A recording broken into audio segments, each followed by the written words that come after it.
Selamat berjumpa kembali dalam layanan audio Sahabat Seperjalanan. Hari ini adalah hari Selasa 27 Februari 2024. Tema renungan saat teduh kita dengan judul Terhindar dari Malapetaka. Terhindar dari malapetaka, firman Tuhan terambil dalam Amsal 27 ayat yang ke-12. Kalau orang bijak melihat malapetaka, bersembunyilah ia, tetapi orang yang tak berpengalaman berjalan terus lalu kena celaka. Mari kita berdoa. Bapa yang di dalam surga, kami ingin belajar apa bedanya bijak dan apa bedanya penakut. Karena firman Tuhan mengajarkan bagaimana kami menjadi bijak tanpa harus menjadi penakut. Dalam nama Tuhan Yesus kami berdoa, amin.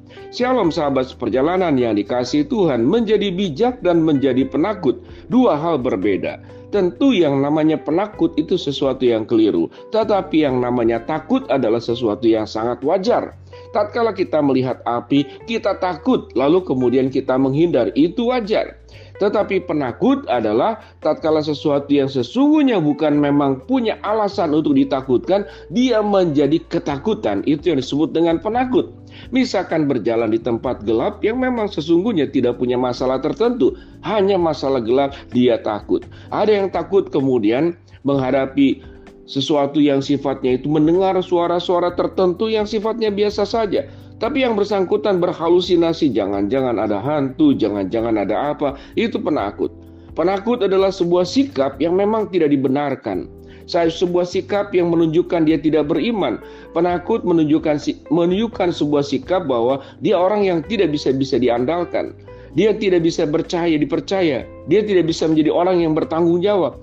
Seorang penakut bagaimana mungkin bisa melindungi dirinya sendiri, apalagi melindungi keluarganya. Tetapi takut adalah sesuatu yang sangat wajar. Sewaktu kita berkendaraan mobil, lalu kemudian timbul gerakan-gerakan aneh di mobil, maka kita takut terjadi sesuatu. Kita akan memberhentikan mobil terlebih dahulu, memeriksanya, dan kemudian memastikan bahwa mobilnya tidak ada apa-apa, kemudian melakukan perjalanan kembali. Itu yang disebut dengan penakut. Tetapi takut adalah sebuah bentuk pertanggungjawaban. Kita takut anak-anak kita menghadapi masa depan yang buruk, maka kita sekolahkan anak dengan baik-baik. Kita takut anak-anak kemudian tumbuh di dalam pergaulan yang buruk, maka kita berikan nasihat. Itu adalah takut yang baik. Nah, kita bertemu dengan apa yang disebut dengan terhindar dari malapetaka. Ada tipikal orang yang nekat, tapi nekatnya itu adalah sesuatu yang disebutnya bukanlah sebagai seorang pemberani. Kita bertemu kemudian dua hal berbeda. Apa bedanya nekat dan apa yang disebut dengan bedanya dengan pemberani? Ayat firman yang Tuhan kita yang kita baca tadi, kalau orang bijak melihat malapetaka, bersembunyilah ia. Di sini bukan penakut, tetapi di sini adalah disebut dengan bijaksana. Orang bijaksana itu akan menghindari dari malapetaka. Apa yang diajarkan oleh firman Tuhan dalam kitab Amsal tentang malapetaka? Malapetaka punya jabaran, kemudian punya penjelasan yang sangat banyak. Seseorang yang malas akan menghadapi sebuah malapetaka, bahwa dia akan hidup mengalami sebuah kesusahan. Seseorang yang sembrono dan tidak hati-hati akan mengalami malapetaka. Dia akan mengalami kecelakaan. Seseorang yang tidak percaya kepada kata-kata guru, kata-kata orang tua, kata-kata orang berhikmat, dan kemudian mengabaikan firman Tuhan, dia pun juga akan mengalami malapetaka. Kita bertemu juga, tak kala kita mengendarai kendaraan, ada yang namanya aturan, ada yang namanya petunjuk, tidak boleh sembarangan. Perlu dibaca terlebih dahulu, apa poinnya, 1, 2, 3. Kita akan kemudian akan diselamatkan. Itu yang disebut dengan terhindar dari malapetaka. Maka orang yang bijak melihat malapetaka, bersembunyilah ia. Tatkala malapetaka itu sesuatu yang sangat real, bukankah kita seringkali bertemu? Tatkala tidak terjadi tsunami di zaman-zaman terdahulu, tatkala kemudian air laut itu surut, itu menganggap sebuah fenomena alam yang sangat menyenangkan. Ternyata itu adalah proses tsunami awal. Mungkin di awal-awal orang terkena malapetaka karena ketidaktahuan, kita bisa memahaminya. Tetapi setelah diberitahu, setelah kemudian diberikan wawasan, dan itu memang tanda-tanda tsunami seperti demikian, dan kita sudah tahu, itu namanya bukan pemberani, tetapi itu orang yang nekat dan orang yang tidak bertanggung jawab atas hidupnya sendiri. Apalagi kalau yang bersangkutan mengajak orang lain ke tepian pantai yang sedang mengalami tsunami. Nah, kita di sini bertemu sahabat seperjalanan. Orang bijak itu tatkala melihat malapetaka, ia akan bersembunyi, dia akan menjauhkan diri. Sahabat seperjalanan, gambaran yang lebih besar tentang malapetaka adalah perbuatan dosa. Kita tahu dengan jelas perbuatan dosa itu akan menimbulkan malapetaka. Tatkala kita tidak setia kepada pasangan kita, maka itu menimbulkan malapetaka, hancurnya rumah tangga. Tatkala kita tidak jujur, maka menimbulkan malapetaka. Orang tidak pernah bisa lagi mempercayai kita. Kemanapun kita pergi, kita tidak akan dipercaya. Karena mengapa? Karena ketidakjujuran menimbulkan malapetaka. Malapetakanya bukan dalam bentuk kondisi alam, bencana alam, tapi kita tidak dipercayai oleh Tuhan. Tatkala seseorang tidak bisa menjaga kesehatan, menjaga mulutnya dari nafsu makan, dari rakusnya makan, apapun yang dimakan. Dokter, para medis, orang-orang yang berkecimpung di dalam dunia gizi, kesehatan, sudah menjelaskan, tidak boleh apapun engkau makan, karena itu akan menimbulkan malapetaka.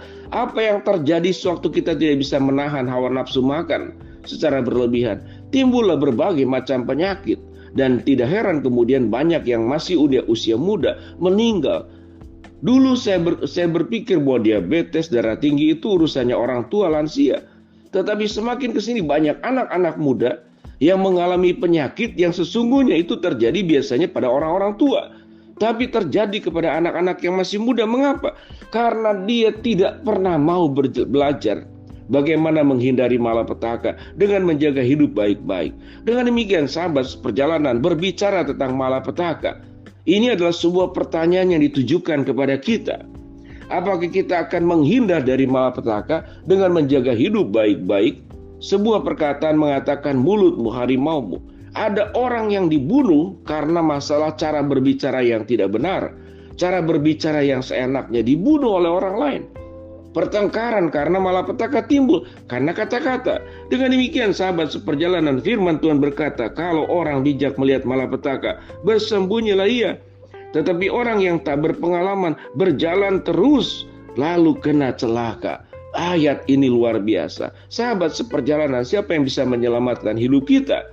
Pada sesungguhnya tentu kita percaya Tuhanlah yang menyelamatkan. Tapi keselamatan hidup kita, kesuksesan hidup kita, kemajuan hidup kita, kebahagiaan hidup kita adalah tatkala kita bisa menjauhkan hidup dari malapetaka dengan cara bagaimana? Dengan cara hidup secara benar, hidup secara pantas, bertindak secara bijaksana, bertanggung jawab atas seluruh kehidupan ini, apapun bentuk pertanggungjawaban yang harus kita lakukan. Baik kita bertanggung jawab atas pikiran, perasaan, dan mulut kita. Kita bertanggung jawab juga atas keselamatan tubuh dan kesehatan kita. Kita pun bertanggung jawab kepada keluarga kita. Jangan kemudian kita bermalas, jangan hidup semau-maunya. Pada prinsipnya orang yang tidak pernah bertanggung jawab hidup semau-maunya dalam hidup yang ada sekarang, dia akan menghadapi malapetaka demi malapetaka di kehidupan mendatang. Jauhi dan hindari malapetaka dengan hidup benar di hadapan Tuhan. Mari kita berdoa.